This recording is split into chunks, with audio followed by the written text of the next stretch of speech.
Now it's my distinct honor and pleasure to introduce our keynote speaker this morning. And if you know anything about high school athletics in North Louisiana, or practically Louisiana period, or the architect, you know the name Ronnie Coker. What a great man and an honor it is to have him speak to us this morning.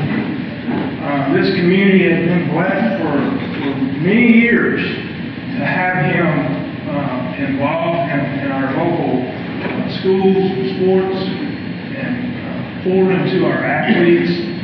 And you can see in your program some of the accolades that have been ascribed to him, the awards and so forth. But I want to just call your attention to the second paragraph there where it says, more important to Ronnie than all of those accolades, though, are the hundreds, if not thousands, of people's hearts he has won along the way. That is because Coach Ronnie Coker is not about the wins or the losses. It's about the relationships made both on and off the time. And so we are blessed to have him as part of our community. We are blessed for the investment that he has made over the years in our young people.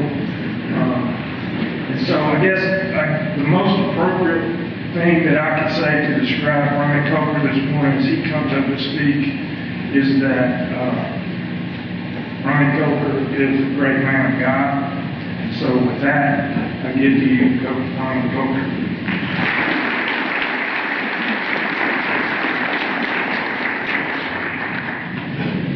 Obviously, I need to start off with a good morning. It doesn't nowhere in my speech, but I think everybody in here says good morning. So, hey, let's go. Good morning. First, before I start, I'd like to recognize all the public elected officials. If you're an elected official in this building, please stand, if you don't mind. All elected officials, I can't see that far back, but if you're elected official, please stand.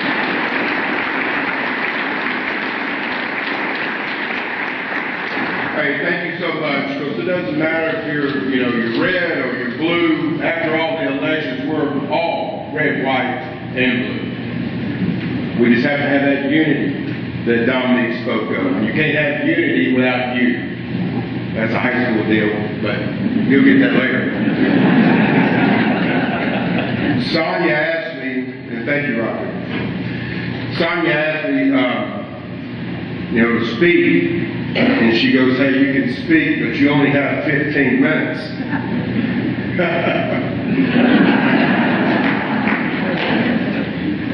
I don't know what else to say than that, but thank you, Sonia. But look, I better get started.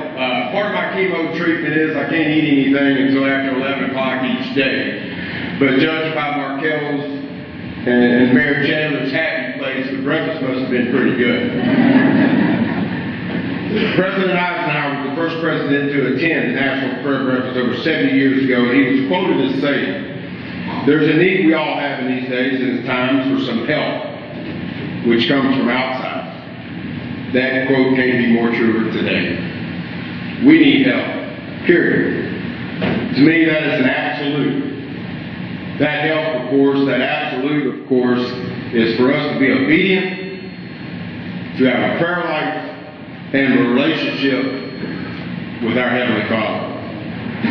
The things that we thought were absolute while we were growing up may or may not still be absolutes, but the one that will always be an absolute is the power of prayer. And regardless of what party's in charge, we should always pray for the leadership of our local, state, and national government. Have to be obedient. If we want our country to be where we want it to be, we have to give and take a little bit.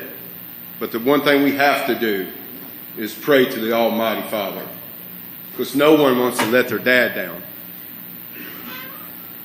In James 4:14, it finishes the verse, what is your life?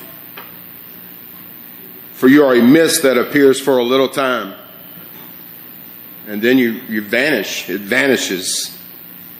When we started our Win Today Foundation, this verse became our go-to verse and what we wanted our foundation to be.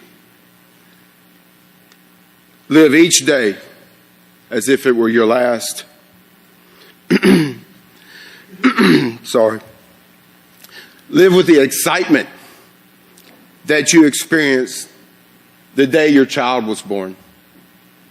Or for me, in about 3 weeks, when your grandchild was born. Live each day as if it was your last day. And live it in such a way where people want what you have. So simple. So simple. On April 23rd, this is my bride, Kelly. Kelly is, of course, besides God, the most important thing to me. But we're figuring out on April 23rd, it was a Friday morning, 2021. We woke up and it started to be just like a normal, typical Friday. At the time, we were both spending time in prayer and asking what we were going to do because I was a month away from retirement after 33 years in public education. Talking about prayer. By the end of the day, our prayer was answered. God answers prayers. Yes, no, sometimes slow. But he answered our prayer that day at 6:15 that evening because you know what happened? I was diagnosed with stage 4 colon cancer. Needless to say, that's not exactly the answer that we were thinking that we would receive. But the first thing Kelly did after we found out from Dr. Boyd and Willis Knighton was she climbed up in the bed and we just prayed. And then I started thinking about, in our Holy Bible, no matter if it's the Message or the King James, 365 times in our Bible, a phrase is mentioned. And it's so simple. It's 4 words. And I think it's mentioned 365 times in our Holy Bible because that's how many days in a year we have. So we start every day with, do not be afraid. It's so simple, especially as men, to act like we're not afraid. I'm going to tell you right now, on April 23rd at 6:15, I was scared to death. What are we going to do? Well, it's real simple. We're going to pray, and we're going to thank him because he's given me this terminal cancer, and we're going to win because he's fighting the battles for me.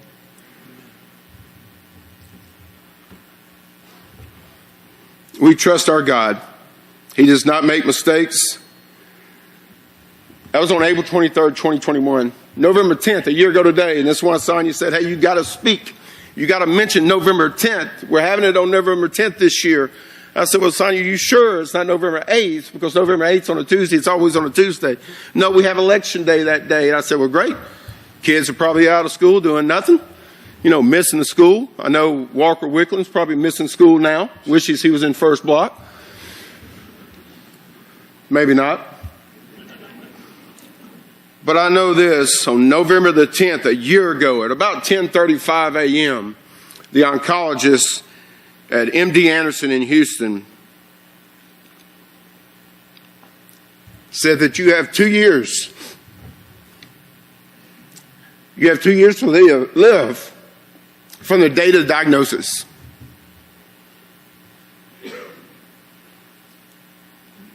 Needless to say, the room was as quiet as this room right now. I just looked at Kelly and I just thought about something. There's a great philosopher, not Socrates, not Plato, not Aristotle, but his name is Mike Tyson. And he said, everybody has a plan until I hit them in the face. Adam, I got hit in the face a few times that day. So if Dr. Sanchez is correct, that will be sometime this spring. Sometime in April or May, I'll get to go see my dad. My dad passed away a year ago, August the 3rd.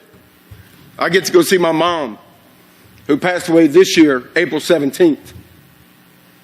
I will get to go see my father-in-law, who passed away 3 years ago, almost 4 years ago now. But above those three, I get to go ask Jesus Christ questions. I get to go see the King of all kings, the Lord of all lords, the uncreated creator. Are you kidding me? No one has gone to heaven and want to say, okay, God, look, you made a mistake. I want to go back. We're sitting there beside Jesus Christ. Are you kidding me? I got questions to ask Paul. I got questions to ask Peter. I mean, how do you not trust him, Peter? He told you to come out of the boat, man. But that's like a lot of us. We lose hope. We lose faith. But we have to stay unified. Dominic. Like I said, if our oncologist is correct, one of our oncologists, we have like 12 now. But if he's correct, it'll be sometime in May. Who knows? I know he don't know. Ain't nobody can tell you when you're going to die. Ain't nobody going to tell you when you're leaving this earth. And no one in this room is going to see your Heavenly Father alive. Think about that for a minute. We're all going to die, and we're all in the process of dying. Way to start a Thursday morning, huh? Oh, and good morning. Then on January 10th of this year, 2022, 2 months. 2 months. My personal oncologist, I call them the team, there's a team of about 15 people over there at Christus Shumpert, and they're absolutely incredible. Dr. Katochi, I don't know if I pronounced his name right yet, but Dr. K is what we called him. But he comes in this little room and just talks to us like, hey, Kelly. Hey, Ronnie. Well, okay, man.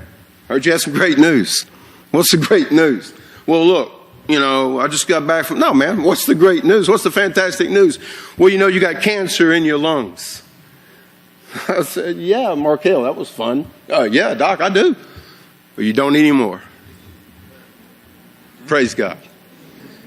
And he goes... And then he said, you have cancer, or you had cancer in your liver. Praise God. And then and the obvious question now, all right, Doc, what about he goes, you're cancer-free and full remission. Give me some water, Roger, please. Thank you. And so, that was on January 10th. Sorry, y'all, my mouth kind of gets dry every once in a while. A lot, because I like to talk. But honestly, for a few minutes, we thought cancer was gone. We thought we were rid of cancer. We really did. Didn't last long, though. Because about 10 minutes later, we were hooked up to chemo. I don't know if you've ever been around anybody with cancer. Well, now all y'all have, because I have cancer. But I don't know if you've ever seen the effects of what it does. I know my wife has. It's not pretty. It's definitely not a ride at Six Flags.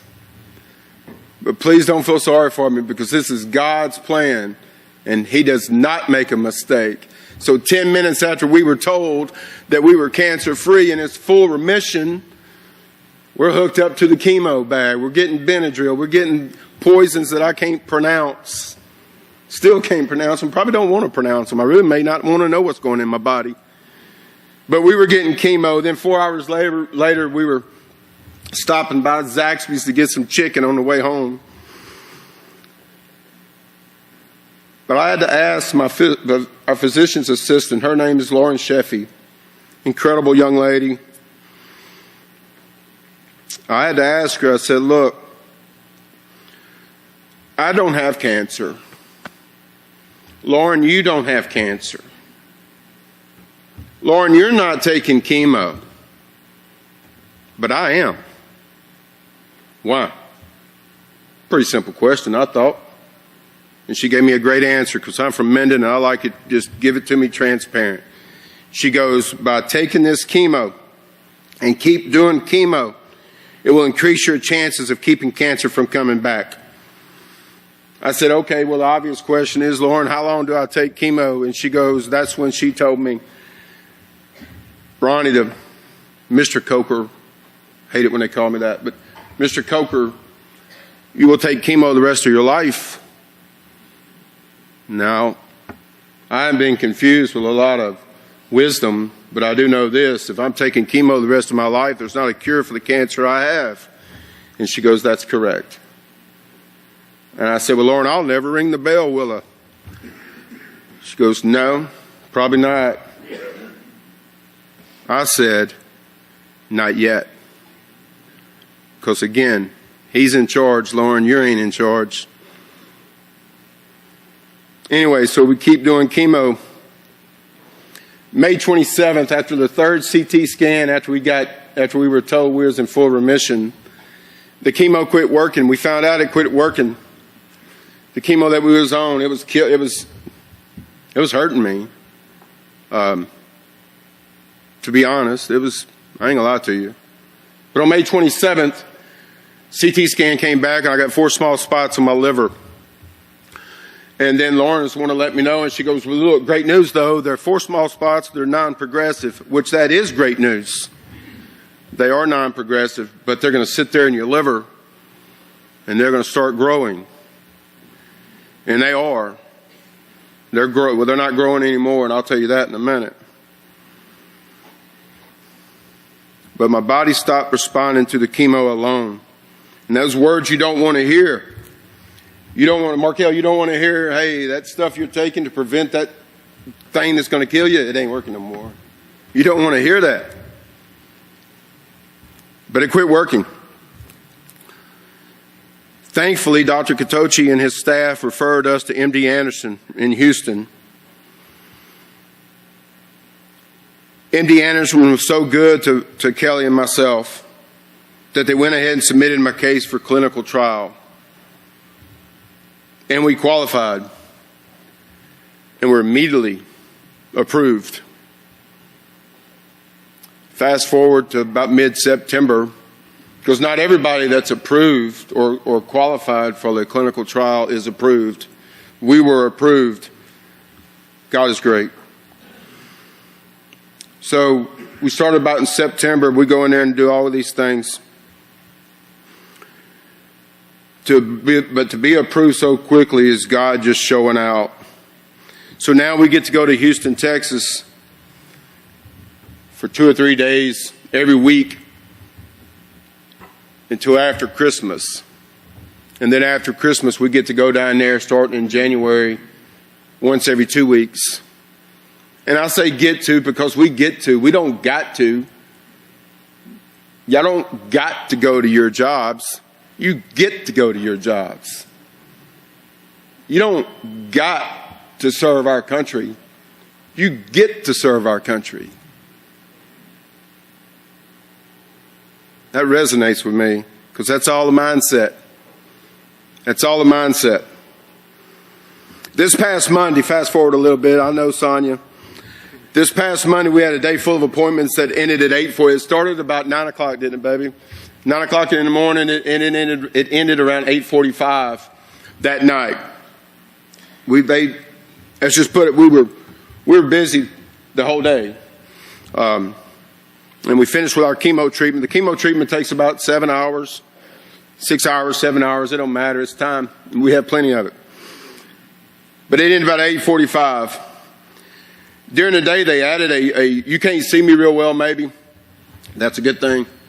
I feel sorry for Tori and Roger because they have to see what's up on my face, or up on my face. I don't think that's proper, but I have a rash all over my face, all over my neck, all over my back and upper torso, in my chest, on my chest. And Dr. Anisha Patel, one of the appointments that we were added after they saw the pictures, says, hey, we need to get him into a dermatologist as soon as possible. So we went to see Dr. Anisha Patel. And then Kelly told her that about today's speaking engagement. And she goes, well, that's real simple. I can not allow you to take the chemo after you leave here. I can just say you're at grade 3 rash and they won't let you take the poison or the chemo. And I said, no, this is God's plan. He wants me to have this. Keep it where it's supposed to be. I don't want a grade 3. I want a grade 2. So they put me as a G2. And on my way to the chemo, Kelly's phone was getting blown up. I don't know what people did before cell phones. Hey, you got to come back in here. You got to sign off that he's a G2 instead of a G3. You got to do this. You got to do that. You got to do that. I said, no, the only thing we have to do is go get some Chick-fil-A. Because you can't eat. I know it don't look like I've missed any meals, but I have. But the day was full of appointments. Rash was all over my face.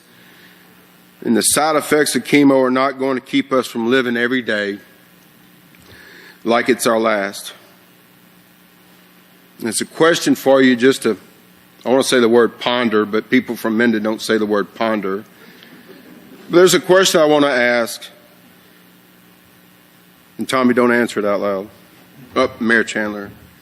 Is there anything that is keeping you from living each day like it's your last? Is there anything keeping you from living each day like it's your last? Pray about it. Ask for discernment. Turn it over to Him. He tells us, He instructs us to turn all our burdens over to Him. He can handle it. I mean, He's pretty good. He's undefeated, in my words. See, because with my cancer, I'm going to be healed one way or the other. I'm good for both. If I die because of cancer, that doesn't mean I lost to cancer. I will not lose to cancer. I lose to cancer if I let it kill my soul. We're going to win the day, every day, that we are blessed to have. We're going to be productive. We're going to make a difference. We're going to worship. And we're going to praise Him. And we do all this through the power of prayer. See, because I'm not afraid of dying. I'm not afraid of dying. And I'm being as real and transparent as possible. I'm really not.